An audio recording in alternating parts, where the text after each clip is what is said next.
Serba-serbi bacaan Bismillah. Quran Surat Al-Fatihah ayat 1. Bismillahirrahmanirrahim. Dengan nama Allah yang Maha Pengasih, Maha Penyayang. Juz pertama. Tafsir. Aku memulai bacaan Al-Quran dengan menyebut nama Allah. Nama teragung bagi satu-satunya Tuhan yang patut disembah, yang memiliki seluruh sifat kesempurnaan dan tersucikan dari segala bentuk kekurangan. Yang Maha Pengasih, pemilik dan sumber sifat kasih yang menganugerahkan segala macam karunia, baik besar maupun kecil, kepada seluruh makhluk. Maha Penyayang yang tiada henti memberi kasih dan kebaikan kepada orang-orang yang beriman. Memulai setiap pekerjaan dengan menyebut nama Allah basmalah akan mendatangkan keberkahan. Dan dengan mengingat Allah dalam setiap pekerjaan, seseorang akan memiliki kekuatan spiritual untuk melakukan yang terbaik dan menghindar dari keburukan. Surah Al-Fatihah dimulai dengan basmalah. Ada beberapa pendapat ulama berkenaan dengan basmalah yang terdapat pada permulaan surah Al-Fatihah. Di antara pendapat-pendapat itu, yang termasyhur ialah 1. Basmalah adalah ayat tersendiri. Diturunkan Allah untuk jadi kepala masing-masing surah, dan pembatas antara satu surah dengan surah yang lain. Jadi dia bukanlah satu ayat dari Al-Fatihah atau dari surah yang lain yang dimulai dengan basmalah itu.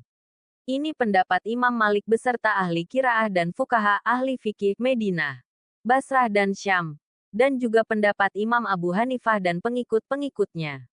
Sebab itu menurut Imam Abu Hanifah, basmalah itu tidak dikeraskan membacanya dalam salat. Bahkan Imam Malik tidak membaca basmalah sama sekali. Hadis Nabi SAW dari Anas bin Malik. Dia berkata, saya salat di belakang Nabi SAW, Abu Bakar, Umar dan Utsman. Mereka memulai dengan Alhamdulillahirabbil alamin. Tidak menyebut Bismillahirrahmanirrahim di awal bacaan. Dan tidak pula di akhirnya. Riwayat Al-Bukhari dan Muslim. 2. Basmalah adalah salah satu ayat dari Al-Fatihah. Dan pada surah An-Naml ayat 30, 27/30, yang dimulai dengan basmalah. Ini adalah pendapat Imam Syafi'i beserta ahli qiraah Mekah dan Kufah. Sebab itu menurut mereka basmalah itu dibaca dengan suara keras dalam salat jahar. Dalil-dalil yang menunjukkan hal itu antara lain hadis Nabi SAW. Dari Ibnu Abbas. Ia berkata, Rasulullah SAW mengeraskan bacaan Bismillahirrahmanirrahim. Riwayat Al-Hakim dalam Al-Mustadrak dan menurutnya, hadis ini sahih. Dari Ummu Salamah. Katanya, Rasulullah SAW berhenti berkali-kali dalam bacaannya Bismillahirrahmanirrahim. Alhamdulillahirabbil alamin. Ar-Rahmanir-Rahim. Maliki Yaumiddin. Riwayat Ahmad, Abu Daud, Ibnu Huzaimah dan Al-Hakim. Menurut Ad-Daruqutni, sanad hadis ini sahih. Abu Hurairah juga salat dan mengeraskan bacaan basmalah.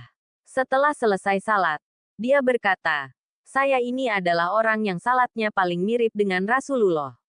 Muawiyah juga pernah salat di Madinah tanpa mengeraskan suara basmalah. Ia diprotes oleh para sahabat lain yang hadir di situ. Akhirnya pada salat berikutnya Muawiyah mengeraskan bacaan basmalah. Kalau kita perhatikan bahwa sahabat-sahabat Rasulullah SAW telah sependapat menuliskan basmalah pada permulaan surah dari surah Al-Quran. Kecuali surah At-Taubah karena memang dari semula turunnya tidak dimulai dengan basmalah, dan bahwa Rasulullah SAW melarang menuliskan sesuatu yang bukan Al-Quran agar tidak bercampur aduk dengan Al-Quran. Sehingga mereka tidak menuliskan, amin pada akhir surah Al-Fatihah. Maka basmalah itu adalah salah satu ayat dari Al-Quran. Dengan kata lain, bahwa basmalah-basmalah yang terdapat di dalam Al-Quran adalah ayat-ayat Al-Quran. Lepas dari pendapat apakah satu ayat dari Al-Fatihah atau dari surah lain, yang dimulai dengan basmalah atau tidak. Sebagaimana disebutkan di atas bahwa surah Al-Fatihah itu terdiri dari 7 ayat.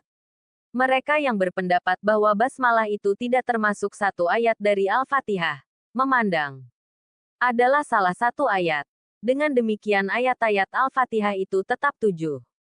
Dengan nama Allah, maksudnya, dengan nama Allah saya baca atau saya mulai. Seakan-akan Nabi berkata, saya baca surah ini dengan menyebut nama Allah, bukan dengan menyebut nama saya sendiri. Sebab ia wahyu dari Tuhan, bukan dari saya sendiri. Maka basmalah di sini mengandung arti bahwa Al-Quran itu wahyu dari Allah. Bukan karangan Muhammad SAW dan Muhammad itu hanyalah seorang pesuruh Allah yang dapat perintah menyampaikan Al-Quran kepada manusia. Makna kata Allah. Allah adalah nama bagi zat yang ada dengan sendirinya, wajibul wujud. Kata Allah hanya dipakai oleh bangsa Arab kepada Tuhan yang sebenarnya, yang berhak disembah, yang mempunyai sifat-sifat kesempurnaan.